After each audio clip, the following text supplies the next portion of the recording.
عزیزان محترم، شب برات پر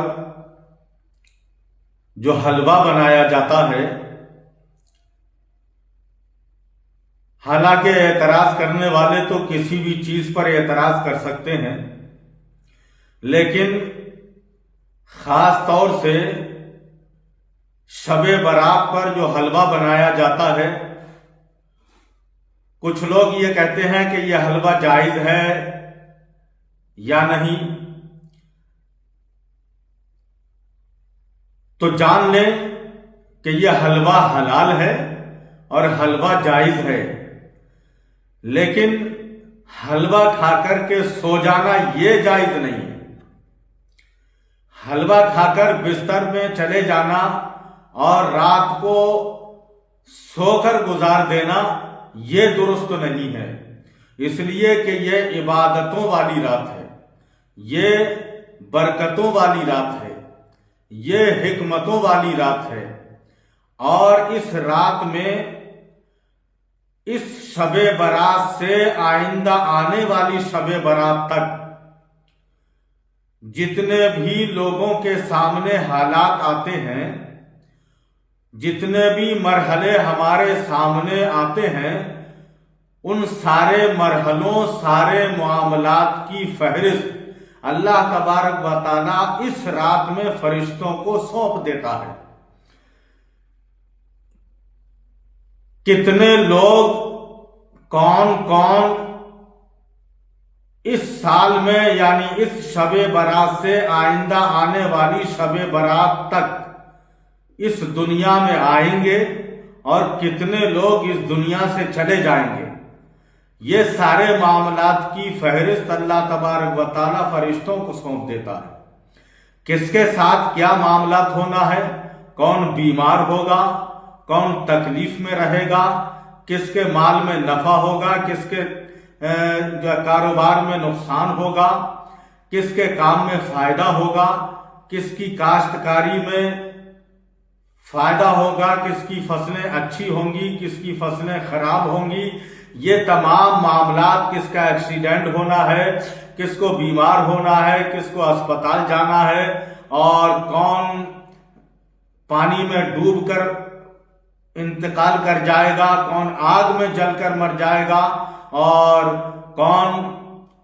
اسپتال کی چارپائی پر دم توڑ دے گا، کون اپنے گھر میں رہ کر کے دنیا کو چھوڑ کر چلا جائے گا، یہ تمام معاملات جس کے ساتھ جو بھی ہوتا ہے، جو بھی ہونا ہے، وہ تمام معاملات کی فہرست اللہ تبارک و تعالی اس رات میں فرشتوں کو سونپ دیتا ہے۔ تو لہذا یہ رات اگر ہم عبادتوں میں گزاریں گے، ہم نوافل پڑھ رہے ہیں، قرآن عظیم کی تلاوت کر رہے ہیں، یا تسبیح و تہلیل بیان کر رہے ہیں، اللہ اللہ کی ضربیں لگا رہے ہیں، اللہ اللہ کا ورد کر رہے ہیں، تسبیحات پڑھ رہے ہیں، تو ایسے میں جب ہمارے معاملات کی، ہمارے ساتھ ہونے والے تمام مرحلوں اور معاملات کی فہرست جب اللہ تبارک و تعالی فرشتوں کو سونپ رہا ہو، تو کاش ایسا ہو کہ ہم سجدے میں ہوں، کاش ایسا ہو کہ ہم قیام کی حالت میں ہوں، کاش ایسا ہو کہ ہم قرآن عظیم کی تلاوت کر رہے ہوں،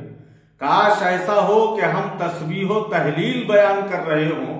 کاش ایسا ہو کہ ہم اللہ تبارک و تعالیٰ کے ذکر میں لگے ہوں، تو کیا ہی بات ہو، تو پھر تو ہمارے لیے فلاح ہی فلاح ہے، ہمارے لیے اچھا ہی اچھا ہے اور خیر ہی خیر ہے۔ تو لہذا اس رات کو ہم عبادت کر کے گزاریں، اس رات کو نیکیاں کما کے گزاریں، اس رات میں خیر والے کام کر کے گزاریں،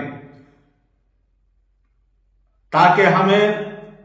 آئندہ بھی بھلائیاں ملتی رہیں، اور اللہ تبارک و تعالیٰ اس مبارک رات کے صدقے میں ہمیں خیر اور بھلائی عطا فرمائے، فلاح اور بہبودی عطا فرمائے۔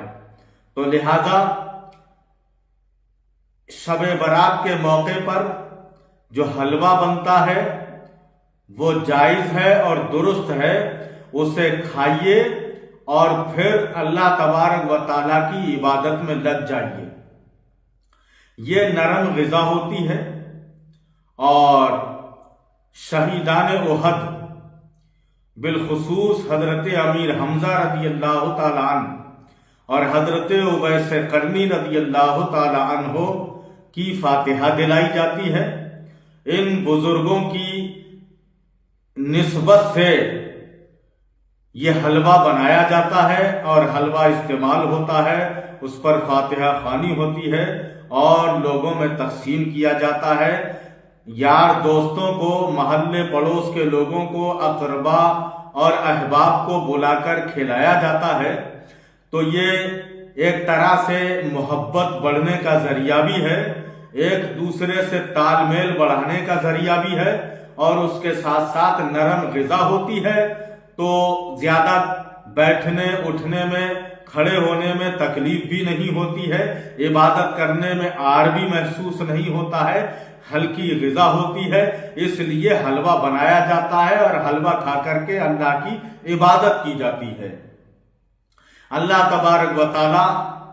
شب برات کی برکتوں سے ہمیں فیض یاب فرمائے۔